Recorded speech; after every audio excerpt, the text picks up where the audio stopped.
because that is responsive. In this video, I'm driving a very interesting BMW 5 Series E28. This is the 525e. It is the economy version with a 2.7 litre engine. Now, I find the idea of a 2.7 litre economy model quite amusing, so I'm very keen to check this car out. The E28 was the second generation of 5 Series BMW, followed on from the E12, which I think was launched in 1972, and frankly way ahead of its time. It replaced the Neue Klasse saloons. This is very much an evolution. There's quite a few structural changes under the skin, but the look by Klaus Luth are very, very BMW. And it's such a good shape. You can see why they're called shark nose. Got the slope back grille. It's a lovely bit of design, I think, and amusing that I have my Rover 75 here because that was built in the BMW era of Rover. But before BMW had such grand plans of owning a British manufacturer, it was churning out some very, very cutting edge cars, and the E28 is definitely one of them. But yeah, just love the styling. You've got the Hofmeister kink on the rear door there, a very, very smart bit of kit. You've got these lovely vents here which allow cabin air to come out of the car. Very nice, very large rear lamps, and there's the 525. So here is a BMW purporting to be 2.5, but it's actually a 2.7. So I think we should probably have a look at the engine. I've just taken that delightful styling one last time. Coup, that's an Essex number plate. Looks like it was registered in Colchester, so the 00 is what tells us this was registered in Essex. And on the knee plate, that'll be an 87 or 88, so it's pretty late being registered, because I think we were just getting into the E34 era. So impressively, we have telescopic gas struts to lift the bonnet for us, so that's not too onerous. Here is the mighty 6-cylinder engine. Lovely bit of design, overhead cam, fuel injection. It's got it all going on. But in this state of tune, what BMW was trying to do was match the power output of the 520, but with greater economy. And they did that by using a 2.7 litre version of the engine and tuning it so that maximum power is produced at just 4,700 RPM. That's about 1,000 RPM lower than the 520. And the reason is they wanted greater fuel economy, which they managed to achieve. These cars can and will exceed 30 mpg in a way a 6-cylinder BMW usually will not. Very nice in here. One lovely bit of design going on down here. Look at that. Is that C3PO or is it Munch's Scream that they've pressed into that inner wing? Very peculiar bit of design, but I like it nonetheless. But all very clear, all very straightforward. No headlamp wipers on this one. Some models did have two little wiper arms, but not this one, alas. So there we go, just a moment to enjoy the rear styling of the BMW. These large lamp clusters, the obligatory I'm sporty in the 1980s rubber boot lid spoiler, and we might as well have a look in the boot while we're here. Fairly shallow, a bit like the Mark II Granada, but I think it's storing the wheel under the floor, maybe. No, that doesn't want to lift up. Maybe not then. Is it under here? No, there's a big well there for something. So if it's not the spare wheel, I don't know what it is. But yeah, it's a bit of a shallow space. We've got the little neat features here. If I just unscrew this, that should lower to show us a slightly rusty, but all there, genuine toolkit. Very nice. And look, for details of servicing, parts and accessories, Neep of Colchester Limited. Right, we shall turn our attention inside. Look at this. Wonderful, very modern, I think, for the 1980s interior. This would have been pretty cutting edge. Lovely velour, grey velour. This is a luxe, so you get the velour. You get a few sporty bits going on as well. And look at that, there's the rev counter, red lined at 4,500 RPM. But a lovely sporty 3-spoke steering wheel, very BMW-esque indicator stalks. The center console steered towards the driver. Hazard warning light switch there. Beautiful. Look, temperature marked with actual temperatures that you're aiming for. No air conditioning here, not unusual in the UK, because BMWs were always a bit stripper, to be honest, and they didn't come with a massive amount of equipment unless you paid extra for it. You'll note we've got little blanking plugs for where the window winders would be, but we've got electric windows in the front. We've got a manual sunroof, which I'm not going to open. It can be more trouble than it's worth on old cars. Lovely brush here for the handbrake. And there's a stubby little gear lever for the 4-speed ZF gearbox. It's the 4HP22, so it's a 4-speed unit. It's got a torque converter lockup which cuts in about 50-55 miles an hour. Gearbox used in a lot of different cars, Jaguar 6-cylinder models, some Land Rovers, Porsche 911 even use a derivative of this very common ZF gearbox. It is quite the gearbox. But yeah, it just feels very modern and very clean in here, very uncluttered. And I've just noticed that's the light switch down there for side lights and your headlights. I wonder what these buttons are for. Maybe they're fog lights and they'll light up later on. It's the interior light, I think. Yep, interior lights are located there, so it'll light up the whole interior. That's quite good. Oh, I think I was just put it on the courtesy door setting. We've got sliding heater controls, all very logical, I think. I'm guessing that's open to air, not open to air, down and up, if you wish them. I'm going to have a bit of up. I'm going to have a bit of everything. Give me all of the ventilations, please. A modern head unit, because the owner does like to use the car. Similarly, he's got his USB outputs there. But yeah, these seats are very, very comfortable, very supportive. Let's see how they feel in the back.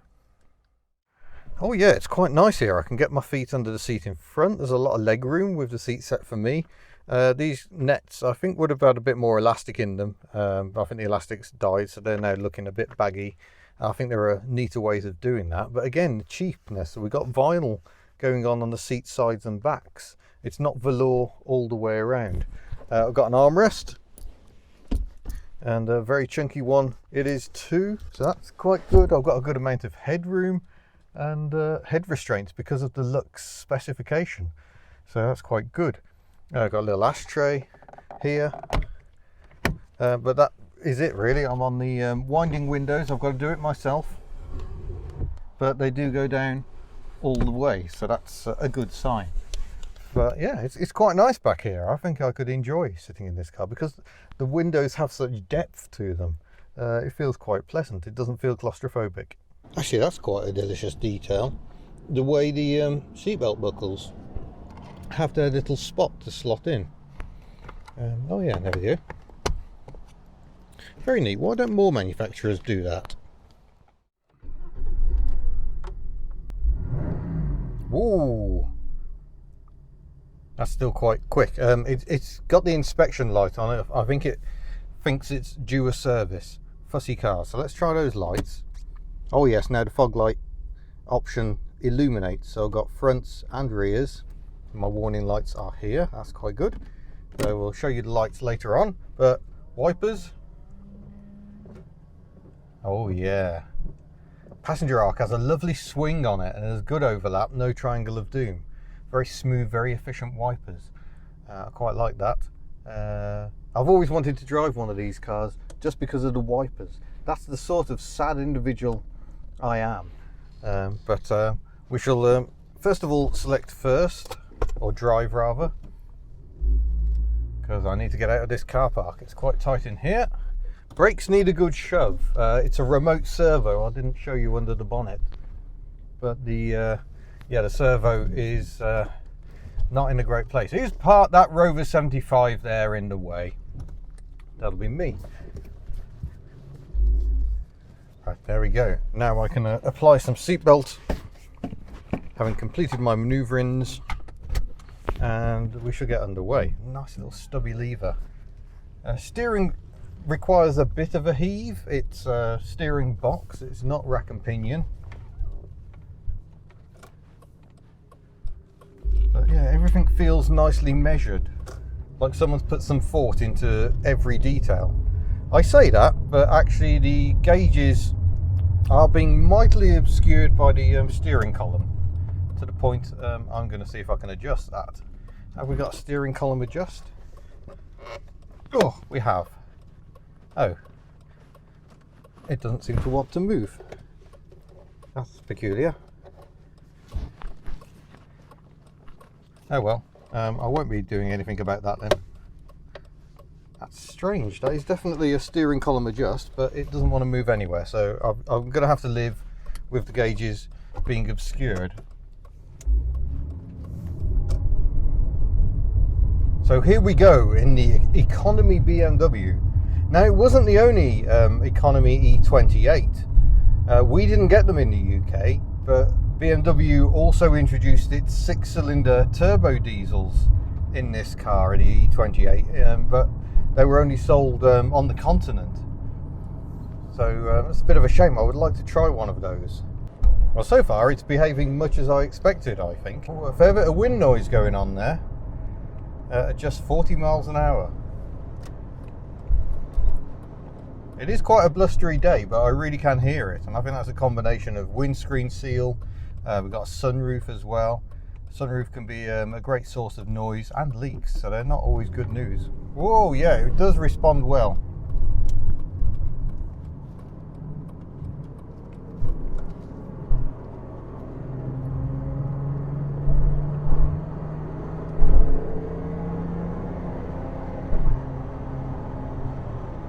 Yeah, I felt the torque converter lockup kick in there, so that helps with efficiency as well, because you've not got the drag of the torque converter. Effectively, it becomes like a manual car, so there's a direct link between engine and the road wheels.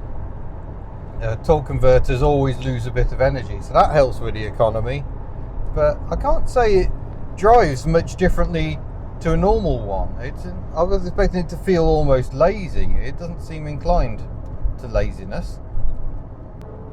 Yeah, the fact that gauges are obstructed is a right pain. I can't actually see how fast I'm going. Good visibility from these huge side windows.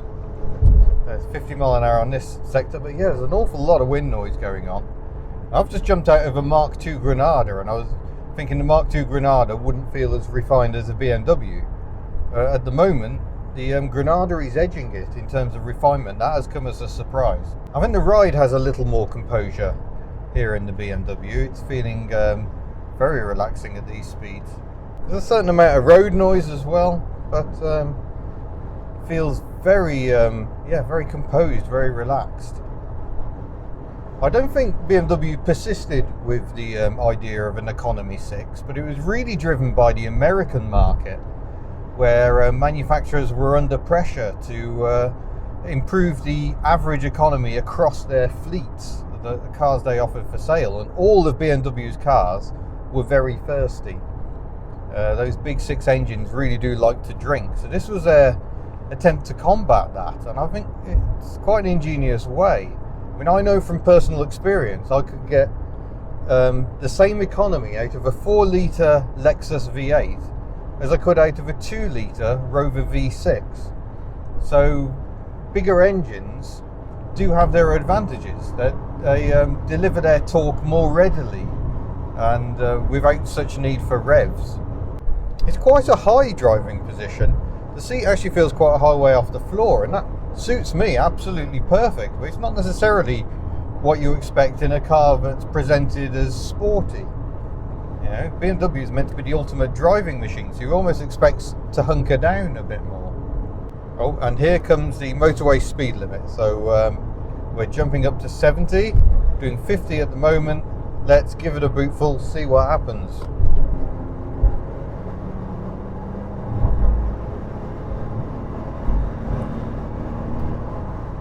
Yeah, it revved all the way out to 4,700 revs and got us to 70 pretty briskly, but of course that's not really how you're meant to drive this car. You're meant to be a bit more gentle than that, I think. Oddly, in most Jaguars I've driven with this gearbox, I found them syrupy smooth through the gears, but are prone to a bit of thump as the torque converter locks up. But this seems very smooth all round. I'm going to find some faster roads to have a bit of a play on. Because ultimately that's what a BMW is all about, is it not? Right hand lane is where the BMW should be, surely. I think we're in third. I think there was a lot of very smooth changes there. Using the torque of the engine, keeping the revs below 2000. That seemed to work quite well.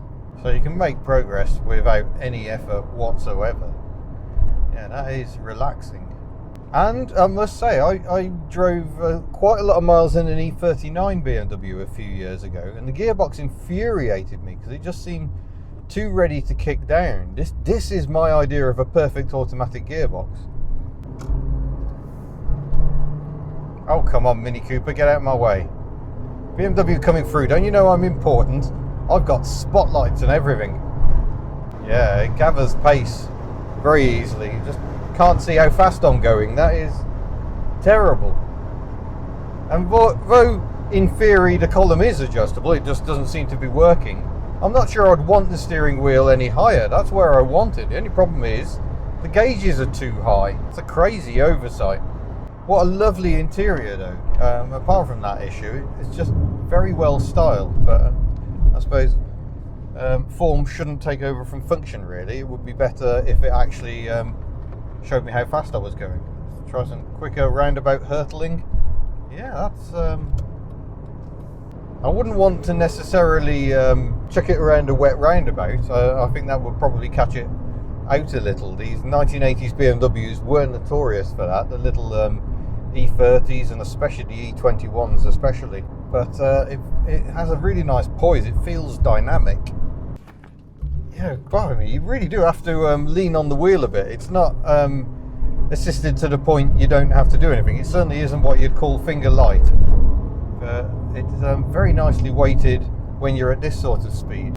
So compared to the E34, the E34 you do have that hunkered down driving position. You almost feel enclosed by the interior of the car. This feels very different, but you know, it is of a different time. So the engine output is about 125 brake horsepower, I think. Online figures seem to conflict somewhat, but it's around that ballpark. And like I say, at 4,700 revs. So really, this is an engine designed for everyday conditions, because most of us don't really want to go hunting above that. You know, your VTEC Yo is all well and good on a racetrack. VTEC Yo becomes very frustrating when you're driving on normal roads. You just want easy access to the power, and this car offers it in abundance. We shall give you a slightly different view. You've probably got a better idea of what speed we're doing than I have at this point.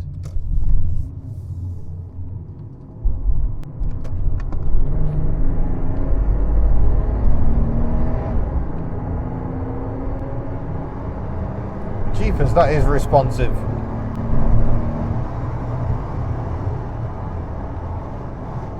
So when you want to go quickly, it's certainly not like the 525e is dull in its search for economy. It really isn't. That is potent, entertainingly so. Oh, I feel very 1980s young executive here in my bright red BMW. Well, where's my car phone? That's the only thing that's missing here. Again, a bit of a credit to its owner. It just feels so tight. Obviously very well maintained. Yeah, there's a lot to like in the BMW E28 5 Series. Just to confirm, that is pretty much my eye view of the dials. So I can't see beyond about 25 on the speedometer and pretty much any of the rev counter. Well, that was the really rather pleasant E28 BMW 525e. Just proves that economy doesn't have to be miserable. I really enjoyed that. I think that car has surprised me. I think it was far better, far more entertaining than I expected. So is the E for ETA, economy in Greek apparently, or is it just for entertainment? Either way, lovely car, lovely colour, lovely condition. So thank you very much to Richard for letting me drive this and the Ford Granada in an earlier video. And I shall say thank you for watching. Don't forget you can head to the Hubnut store and buy lovely merchandise, or look at support options, patreon.com/hubnut if you're so inclined. All details in the description. But yeah, I look forward to seeing you in a future video. Farewell.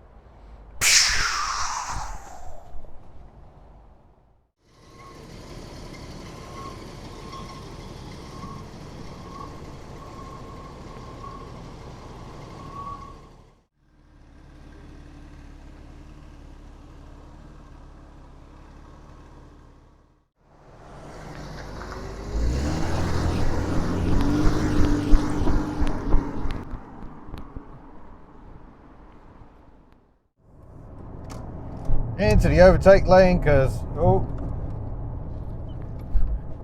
he didn't look before he leapt, did he?